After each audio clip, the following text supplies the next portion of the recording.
Welcome back, associates.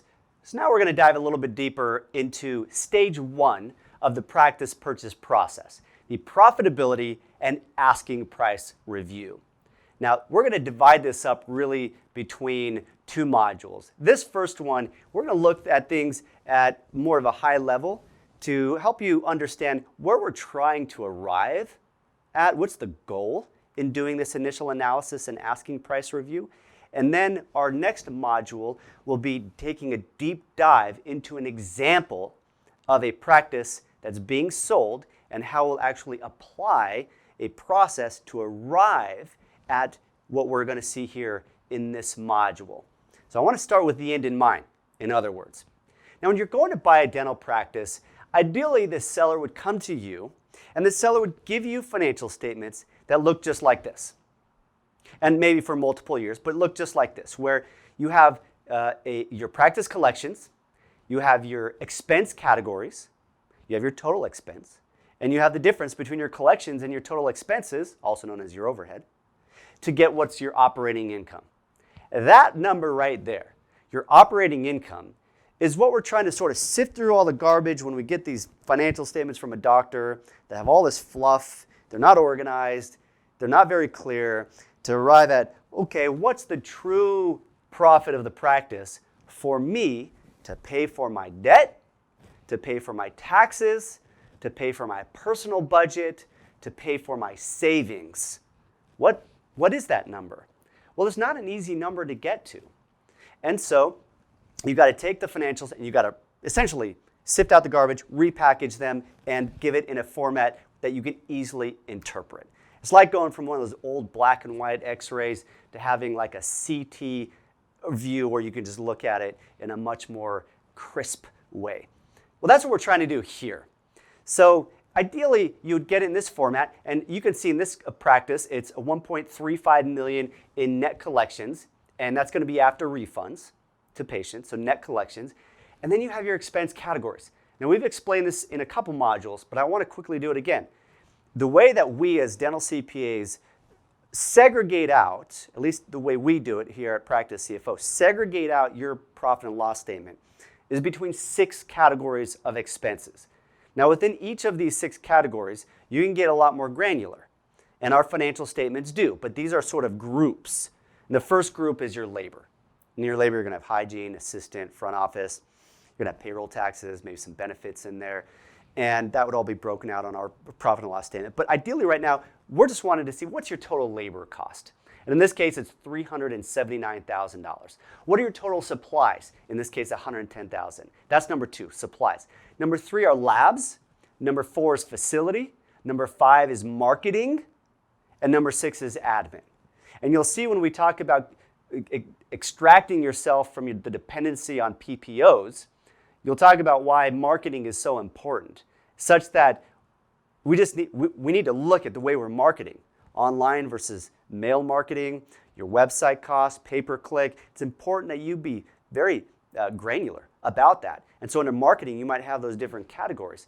But marketing, you should know how much you're spending in marketing and have a good plan for that. A lot of marketing dollars is sort of money thrown into the wind if you're not careful about that. But if you use it right, marketing can be one of the most important investments, I'll say, or expenses on your profit and loss statement. Now, you'll notice that there's a percentage next to each of those. So your labor is 28% of your collections. That's actually a pretty healthy rate for a general dentist, 28%. Your supplies are 8%, might be a little bit high. Dental labs at 10%. So you can see the healthy ratios. And what I'm saying, whether it's high or healthy, is you can see those healthy ratios over there on the right. Ideally, we would have a 60-40 ratio. 60% of your collections go to pay overhead, which, by the way, does not include you, the doctor. This is just your staff, your supplies, lab, facility, marketing, and admin, 60%. And then 40% stays for you to pay yourself and your debt and your savings and your taxes. Now, where is this doctor a little bit high? Well, labor by 1% perhaps.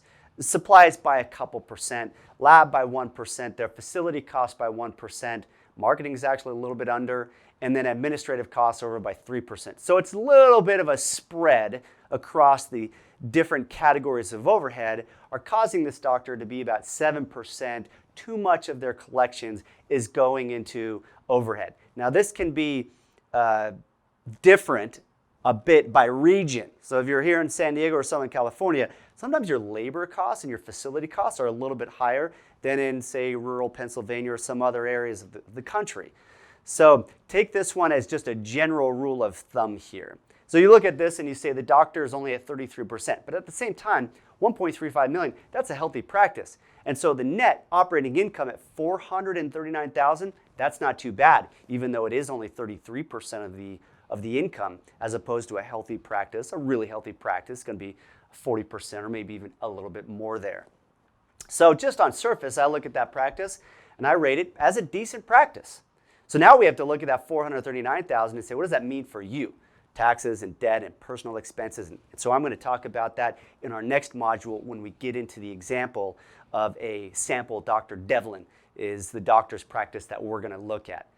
So at the end of the day, we're trying to answer these questions. Number one, should we buy this practice? And now we covered this in the prior module. Should we buy this practice? What we're really saying is, do we like the cash flows out of that practice? Is the operating income strong? And number two is the price reasonable? And what is a reasonable price? Well, a reasonable price is when you take the price divided by the revenue or the collections of the practice, price divided by annual collections. And if that number resides around 70 to 90%, then it's within a healthy range. And again, this is a little bit unique to areas, just like housing. Housing costs in Southern California are going to be different than housing costs in Utah or Arkansas or some other place. But by and large, that's the rate, that's the range that we're looking for. So if your annual collections are $1 million collections and the asking price is $800,000, then the price to revenue is 80%. Falls right smack in the middle.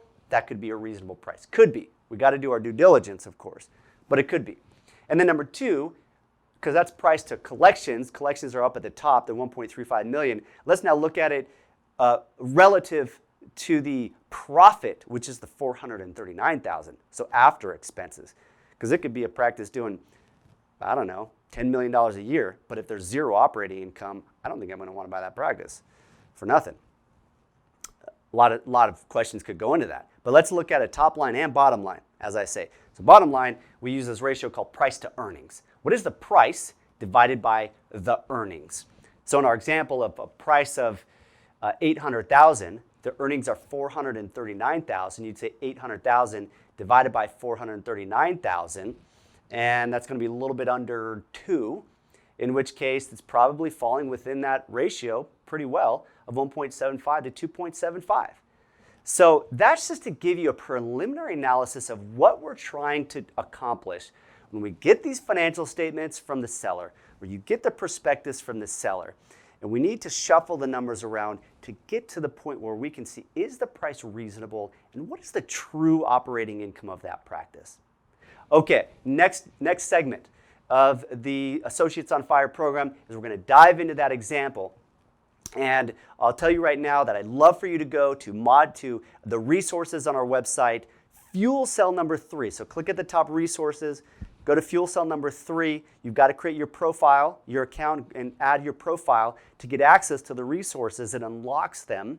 And then you can go to the Dr. Devlin Income Statement Normalization resource. You can download that. It's a PDF.